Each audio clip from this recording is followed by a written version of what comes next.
guys, I'm Pixel Dan, and this is a review of the Teenage Mutant Ninja Turtles Donatello statue, based on the artwork of James Jean from the Good Smile Company. It's the fourth and final release in this awesome new statue lineup from Good Smile Company. I've taken a look at the other three turtles, so now let's go ahead and take a look at the smart guy, Donatello. As you can see, he comes in very nice enclosed box packaging. Same package we've seen for all four statues. It's very solid, very durable, has a great image of the Donnie statue right there on the front, along with the TMNT logo in the lower right corner. And if you flip it to the side of the box, you can see the actual artwork by James Jean that these statues are based upon. Really beautiful stuff. Now, upon removing Donnie from the box, there's some very minor assembly required. There's a one-sheet, single piece of paper that shows you how to attach everything, but I'm going to show you how to do that here as well. The only thing you really need to do is put the bow staff in Donnie's hand. You can see he's got his left hand up as if he's kind of got the bow staff resting up on his shoulder there. And all you got to do is slide the staff into his hand. It's a little snug, but that's good. That's a nice solid grip on there, so you don't have to worry about it falling out once it's in place. Aside from that, you just have to attach Donnie to his display base. He's got pegs on his feet that match the holes in a very unique way, so each foot has a unique peg so you can't mess it up. It's very hard to push him in there, so you're going to have to put a lot of force into it, but that's good. Nice snug fitting means that you won't have to do it again. He will fit on his base nice and sturdy, be ready for display, and once you've got him there, this is what we end up with. An absolutely amazing looking Donatello statue standing on top of this tall concrete pillar. Now, this is the tallest of all the statues in there. He stands in the back of the lineup of all four turtles. So if I bring my tape measure in here, you can see that Donatello stands over 12 inches tall from the bottom of the base to the top of his head. It's nearly 13 inches tall.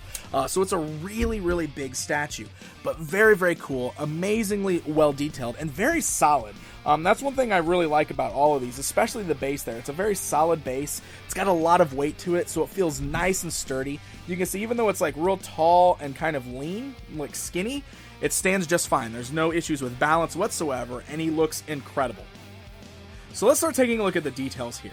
As I said, this is based on specific artwork by famous artist James Jean. And the artwork is translated beautifully into this 3D form. It's very amazing, actually. I love the way that James Jean drew the turtles. They have this very kind of gritty, dark, almost mean look to them. And it looks really great in statue form. You can see the way Donnie's kind of standing there. I love his pose. Very sure of himself. You know, he's just kind of resting his bow staff up over his shoulder there. Kind of has a half grin on his face. The details are great. Look at this. He's totally missing a tooth. I love that. Just cool character, you know, that's worked into the artwork there. You know, Donnie's obviously seen some battles, maybe lost a tooth in battle, but, you know, whatever. He's intelligent. It doesn't bother him whatsoever. I love all of the details with the definition and the paint, because you can see he's got a darker green skin tone, great amount of dry brushing or wash in there that really brings out all of the details of his muscle tone and everything. And there's some really great little details sculpted in as well. Like, I love the way that the elbow pads look. Got the great white wraps, the brown pad with the nice purple over the top of it. This is a great, unique piece for Donatello here. Underneath the white wraps on his wrist, you can see that there's some sort of a high-tech looking watch gadget on his wrist, you know? One of his cool little contraptions, maybe like a turtle comm sort of device. It's really cool seeing that worked in there. Another thing that he's got that's different than everybody else is he's got himself a bit of a utility belt, which is kind of neat. You can see brown pouches all the way around his belt as if he's like a Batman, or, I don't know, like a 90s comic book character. But it makes sense, you know, Donatello's probably carrying all his little contraptions and devices in there. And in fact, if you go around to the back, you can see like a little antenna-looking thing sticking out of one of the back pouches there. So, very cool. And you can also see the slot where he would store his bow staff when it's not used. The shell itself looks amazing. Lots of scratches and dings on it like we've seen with the other turtles, with another great paint job. You can see great shading on there. Looks fantastic. And the details go all the way down the figure there. I mean, look at that. He's got those white wraps around his knees with the unique purple knee pads over him. White wraps on the ankles and the toes. And even the base he's standing on is very cool. It matches up with all the other bases for the other turtles. Kind of looks like a concrete pillar of sorts. And you can see that we got these great pipes kind of running up there with a nice paint deco of their own. You can see there's even some scratches and dings in them. Have a nice kind of metallic look to them. Little rebar and wires sticking out of the base. It just looks really, really cool. So overall, it's a beautiful statue that's very nicely painted and really well sculpted. So just a great piece all around. So as I said, based on that artwork by James Jean, and the artwork showed all 4 turtle statues together. So if you have all 4 of them, you can now bring them in to assemble the full scene. Now, each of these bases are designed to be standalone statues. So they don't have anything that actually connects them together, plugs them together, and they don't even really fit all that flush up against each other.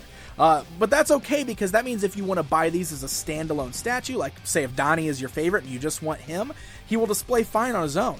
But you can arrange these guys all standing next to each other to recreate that artwork by James Jean. And I must say, it is absolutely beautiful seeing all 4 turtles standing alongside each other just like in that artwork.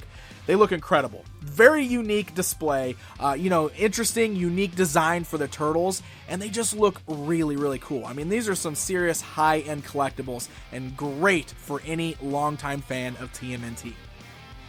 Now, the statues themselves are a bit on the pricey side. They are imports from Japan, being from the Good Smile Company. Plus, high detail, good quality, so you're getting what you pay for, but they're not going to be in everybody's budget. They retail for around $160 or so, I believe. So, it's not going to be something that you may not be able to spring for, but it's cool because, like I said, if you just want to get one that is your favorite, he stands alone on his own. It looks pretty cool. So you can pick these up at your local comic shops or online stores that carry them, such as BigBadToyStore.com. There you go, guys. There is a look at the new Donatello statue based on the artwork of James Jean from the Good Smile Company. Hey guys, thanks for watching. If you enjoyed this video, be sure to hit that like button and also subscribe so you never miss out on one of my Turtles reviews or any of my other toy videos. Until next time, my friends.